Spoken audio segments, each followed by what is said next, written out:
students of class 5. Hope you all are fine. So, today we will start a new chapter, that is chapter 8. You can refer to page number 66, and the name of the story is Digging for Treasure, and it is written by Edith Nesbit. Okay, let us know about the author, Edith Nesbit. Edith Nesbit was born in 1858 and died in 1924.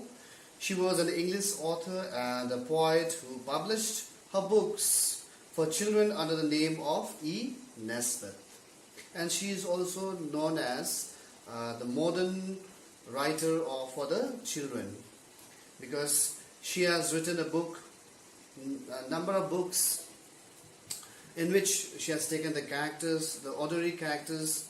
They are the children, okay, the ordinary children who are tackling or facing their ordinary day-to-day life. The maximum characters that she has taken is the ordinary life of our children. And the story of the treasure seekers was first published in 1899. It is told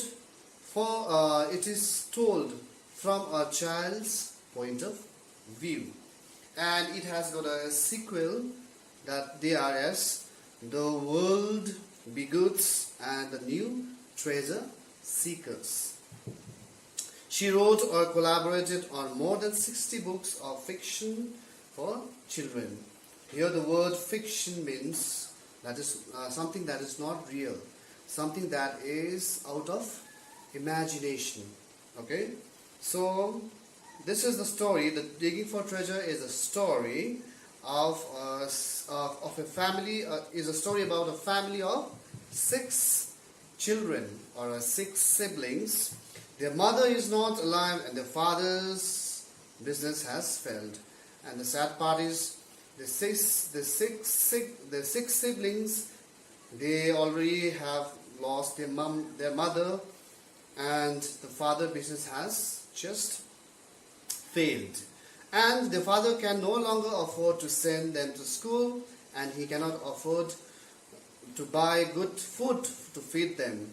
So as the business failed, they are not able to go to school, and their father is not able to offer a good food to the children. So hence the children decided to solve the family's problem themselves, and in the nursery they gathered and planned to find the treasure to restore their family's fallen fortune. So it was enough of the pain which they are going through, the loss they are facing in a day-to-day life. They are not as privileged as compared to the other children. So they decided to fight, or they decided to find a solution for the problem. So each suggests a different idea, and they try them out one by one. 6 heads, different ideas, different point of views. Okay, so it takes time to get the plan. Okay, the confirmed plan. So this is how the story has just begun, and let's see what were their plan and what they decided in order to find the solution for their problem. Okay, one of the 6 siblings is a narrator who is narrating the story, right? We got spades from the sellers to dig for the treasure, and marked out a square in the garden and began to dig. So among the 6 siblings, one is narrating the story. He's saying that we all have gathered in a garden, and they have brought a spade from the storeroom, and they made a square in the garden, and they started to dig. But we found only worms and stones, so we thought we'd try another part of the garden where the ground was softer. As they began to dig, they found nothing. They found only worms and stones. So they decided to change the place and they started to dig in a new place which was much softer as compared to the previous place where they had dug. And when they dug and dug and dug, they found nothing. In the meantime, there may be a noise. Okay, among the six children, it was enough to make a noise or to disturb the neighborhood. What happens next? Let's see. Presently, Albert from the next door looked over the walls and said, "Hello, what are you up to?" So, one of the boy from the neighborhood came to know that the 6 children were in the garden and maybe there was a noise. So he just want to inquire what is happening there. So he asks, "What is happening, guys?" And one of the child replied, saying that, "We are digging for treasure," said Alice. "An ancient parchment revealed to us the place of concealment. Come over and help us. When we dig deep enough, we will find a great pot of red clay full of gold and precious jewels."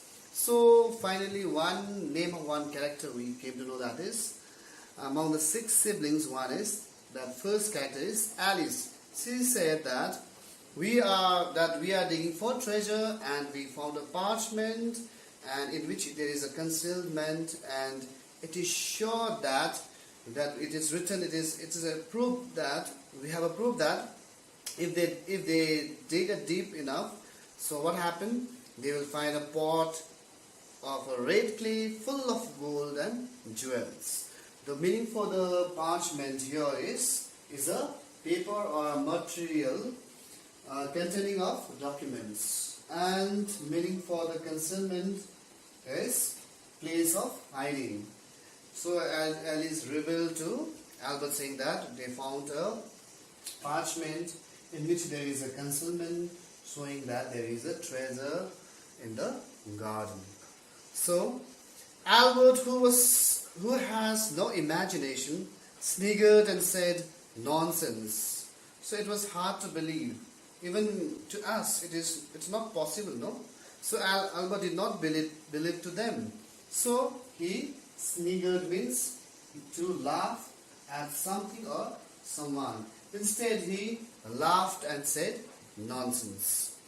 Oswald promised him a share of treasure if he dug, and Alice said that she would lend him her spade. So Albert came over the wall and dug. All of us dug, and soon the hole got deep. So finally, Albert agreed, and Alice handed over the spade to him, and they all 7 of them started to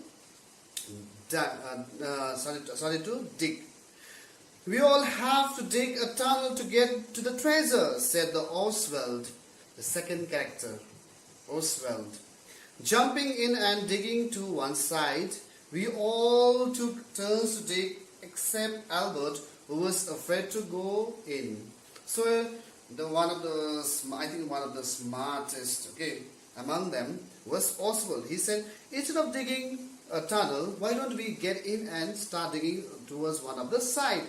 Let us make a tunnel and let us get through that tunnel we can reach to the treasure." Everybody agreed, and they took their turn. They started to dig, and it was a turn for Albert, but this time Albert was not willing to dig. "So come on, Albert," said Alice. "It's quite easy. You just crawl in and dig with your hands.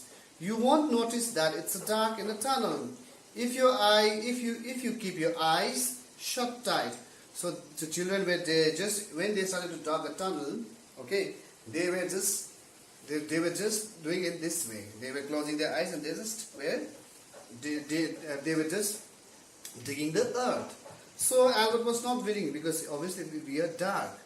So Alice gave some idea how to dig. But Albert refused to go in and dig with his hands as he would have done So he did not want in that way. So to that he replied, let me go in feet first. He said, I will dig with my boots on her bride. So due to darkness, he doesn't want to dig with his hands. So instead he put his feet in first and he want to dig with the boots.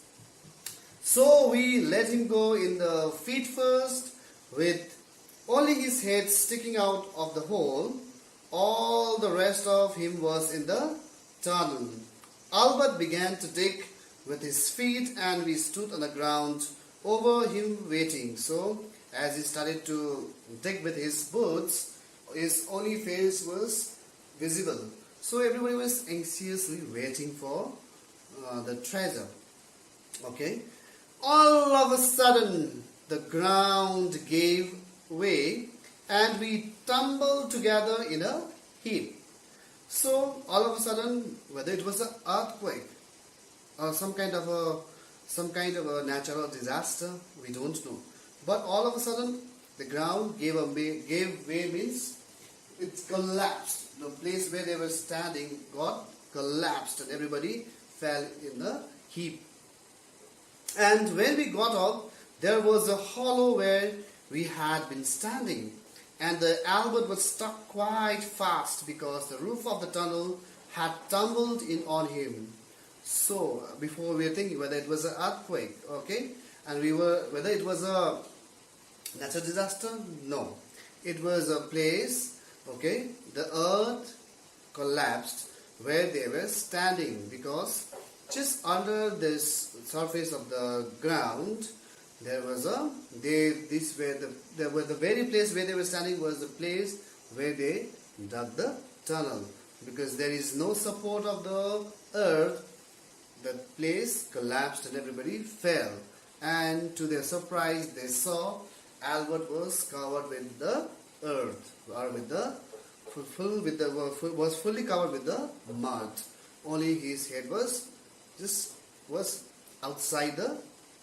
Only the whole rest of all the body was covered. Only his head was outside that was visible. And Albert cried and screamed, for the earth was heavy and he could not move his legs. Dickie was sent to bring Albert's uncle to come and help dig him out. So obviously we would get frightened. Like something that happens to us, we would obviously get frightened. So Albert started to cry because he was not able to move. So he started to cry, and in the meantime, Dickie was sent to call for the help. Okay, she was sent to Albert's uncle to dig him out. So let us find out what will be the next of this story. Whether Albert's uncle is available for them for help or not, or whether they are going to lose Albert because Albert is already stuck there. Are the children going to help their friend to escape or to will be able to rescue their friend, or will they be very close to the treasure, or they just has to turn with nothing towards the end. So with this, I would like to tell you all, take care and thank you.